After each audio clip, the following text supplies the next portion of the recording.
Ladies and gentlemen, welcome back to the Star Bazaar and to the final installment of my Best Hero and Villain Star Card series. I know, it's late. I had hoped to get this out before New Year's, but unfortunately it did not go as planned. I know a lot of you were asking for it though, and it's finally here. So far in this series, we've gone over the star cards for both sides in the hero modes, and in the last episode, we went over the best hero star cards to use in Galactic Assault. So today, we are concluding the 4-part saga with the best star cards for the villains in Galactic Assault. If you missed any of the previous episodes, I will have all 3 linked below in the description right near the top, so definitely check those out. Keep in mind, this is just my opinion on what the best villain loadouts are, and it could be different from what you consider the best. If you use different star cards in GA, that's awesome. Feel free to share what they are in the comments below. But with that, let's get right into it and check out the best villain star cards to use in Galactic Assault.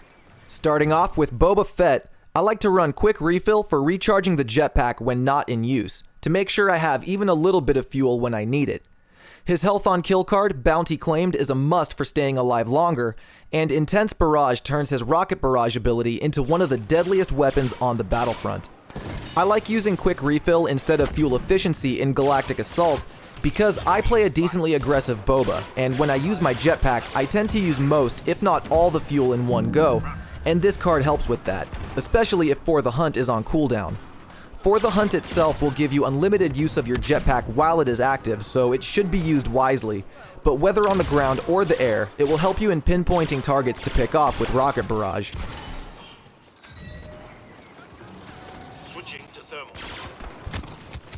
For Bounty Hunter Bossk, I start off with Name Your Poison for recovering health quickly.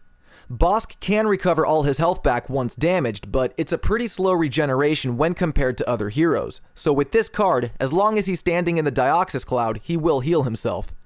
I love using Bossk's mines as a primary weapon, so I equip Trap Arming Speed to make them activate faster once deployed, and Multi-Traps to throw out more mines that will activate quickly. Bossk is an all-out menace. Literally everything at his disposal is designed to damage and eliminate, making him a very dangerous villain by default, so boosting his abilities to max potential seems reasonable. With the 2 star cards for his mines, they become a defense mechanism just as much as they do a means to get kills, since the more wary players will know to stay away, and the less experienced will just walk right through them. All of this can give you the precious time needed to heal up using the Dioxis if you're in trouble. Darth Vader packs a punch in both hero modes and Galactic Assault, so making a return for this loadout is bonus health to bring Vader up to 950, the highest in the game right now. There Is No Escape is a staple on my Vader loadouts because it gives him the ability to attack at range, which is very important for a lightsaber hero. Dark Lord is his Health on Kill card and the last card I run to get health back. Darth Vader is arguably the best villain, being able to tank a lot of hits and having a very high damage output with his lightsaber. But since he can only hit enemies from up close, giving his saber throw more range makes him deadly from further away, and believe me, the actual distance it can travel is pretty mind-blowing. It also one-shots most infantry and recharges quickly, so it should be a primary weapon for you. Having more total health helps any hero, and being able to recover it all back means borderline invincibility if you play smart, so this is my favorite loadout to run on Darth Vader in GA. For Emperor Palpatine, I like to run Lightning Reach because while he has decent range, sometimes I find targets I could otherwise kill easily just out of range. The damage is also based on range, so having more to play with is nice. Surge of Lightning makes Chain Lightning hit more targets, which is a must because it makes a perfect combo with Lightning Absorption, which heals Palpatine for every target hit by Chain Lightning. You don't even have to defeat them. This makes Palpatine the go-to villain in close quarters combat, where you know there are going to be a lot of enemies all grouped together. He can hit them all at once, even from a distance, and if he gets hurt, he can just heal up by shooting Chain Lightning into the crowd. The Emperor is one of the most powerful villains in the game, and this loadout takes full advantage of his dark side abilities. Iden Versio rounds out the original trilogy villains with a loadout focused on her droid buddy Dio. Acquiring targets gives her droid shock more range, and Friend in Battle is her health on ability hit card, which will heal her for every enemy hit by the droid's shock, very similar to Palpatine's lightning absorption. Droid batteries makes her droid always available. If the shock is on cooldown, you'll most likely have the shield ready. When that goes down, you'll be ready to shock again. It's very deadly and makes Aiden a top blaster villain. I'm not a fan of the stun abilities in Battlefront 2, but Aiden's is unique in that it's how she recovers her health, so I can give this one a pass, especially in Galactic Assault. Giving her the ability to shock enemies from further away is probably the best thing you can do for the ability too, since you can either close distances, finish off weakened targets, or shock a group to heal and then run back to safety. Moving on to the sequel era villains, we are starting with Kylo Ren, and Frenzied is the first card, giving him health on each kill, which has made Kylo a very good villain in Galactic Assault since it was introduced. Next, I like to use Bloodlust since it makes short work of enemy heroes and can let you hit a lot of targets in a group with some damage reduction.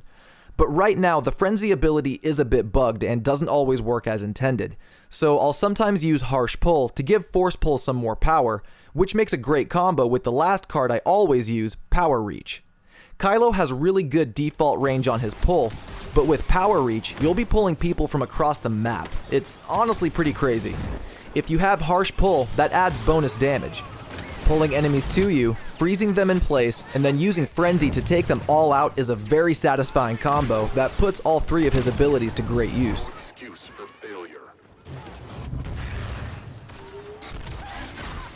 Captain Phasma, while not the best villain in GA, can have some fun with this loadout. Beatdown is her health on ability kill star card, which tries to give staff strikes some value, so I use it for Galactic Assault. Come Closer is a great card that increases the range of her droid's shock after defeating 3 enemies, and Not Hard Enough lets her tank hits with damage reduction after getting hit while using Survivor. Recovering health is necessary for all heroes, especially in Galactic Assault. Unfortunately for Phasma, the Staff Strike's ability itself just does not work very well, making recovering health difficult, but Beatdown is there if you need it and can pull off some staff kills. Phasma is a villain for objective play, but in my opinion she really does not see much more use than that in GA.